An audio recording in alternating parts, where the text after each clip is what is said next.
السلام عليكم ورحمة الله وبركاته. نحمده ونصلي على رسوله الكريم. أما بعد أعوذ بالله من الشيطان الرجيم. بسم الله الرحمن الرحيم. والذين هم عن اللغو معرضون.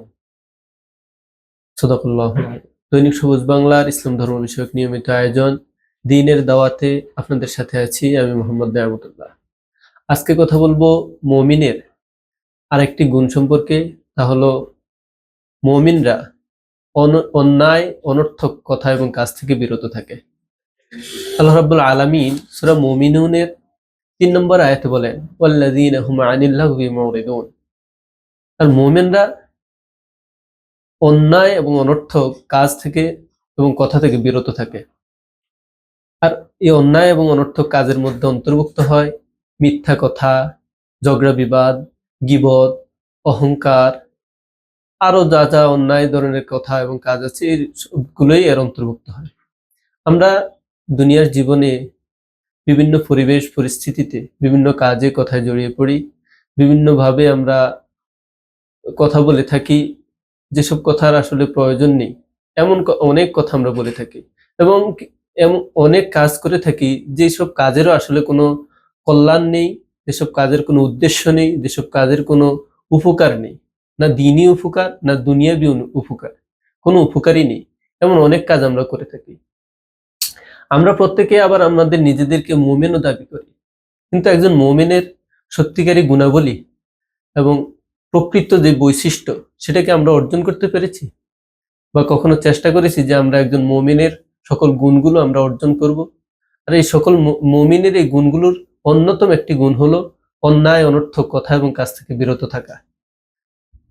হাদিসে এসেছে, কেউ যদি মিথ্যা কথা বলে তা সে ধ্বংস হোক, তার জন্য ধ্বংস যে মিথ্যা কথা বলে কাউকে হাসানোর জন্য।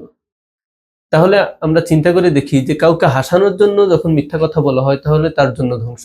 আর আমরা তো অযথাই বেখেয়ালে খেয়ালে সচরাচর মিথ্যা কথা বলেই থাকি। এক্ষেত্রে আমাদের উচিত এসব কথাগুলো খেয়াল করা, যে আমরা যেন অন্যায় অনর্থক কথা না বলি এবং অন্যায় কাজের কাছে না যাই। এবং গীবত, যা ইসলামে অনেক বড় একটি গুনাহ, কবিরা গুনাহ। অন্যের গীবত, দোষ ত্রুটি বর্ণনা করা। একজন যখন আমাদের কাছে উপস্থিত থাকেন না, আমরা তার দোষ ত্রুটি অন্যের কাছে আলোচনা করি, এগুলো গীবত। আর এর কারণে কবিরা গুনাহ হবে আমাদের। এটা গুনাহসমূহের মধ্যে সবচেয়ে বড় গুনাহ। তাওবা করার মাধ্যমে আমরা এই গুনাহ থেকে ক্ষমা পেতে পারি। আর একজন মুমিনের এটাও গুণ যে সে গীবত করবে না, মিথ্যা কথা বলবে না, ঝগড়া ফ্যাসাদে জড়াবে না। যথাসম্ভব যদি কোথাও এমন মুখোমুখি হয়েও যায়, সে যথাসম্ভব এড়িয়ে চলার চেষ্টা করবে এবং অন্যায় অশ্লীল কথা এবং কাজ থেকে সে যথাসম্ভব দূরে থাকবে।